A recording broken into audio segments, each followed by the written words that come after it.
Welcome to BGN Telugu updates. ఓ వైపు Russia Ukraine యుద్ధం. ఆ యుద్ధాన్ని ఆపేస్తానంటూ పుతిన్ విధించిన షరతులపై మండిపడ్డాయి కొన్ని దేశాలు. మరోవైపు ఇజ్రాయెల్ హమాస్ల మధ్య యుద్ధం కొనసాగుతూనే ఉంది.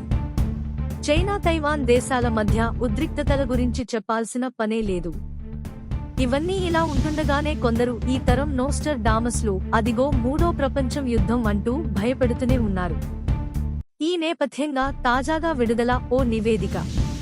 ప్రపంచ దేశాలు తమ రక్షణ విషయంలో రోజురోజుకీ ఎంత జాగ్రత్తలు తీసుకుంటున్నారో స్పష్టంగా అర్థమవుతోంది.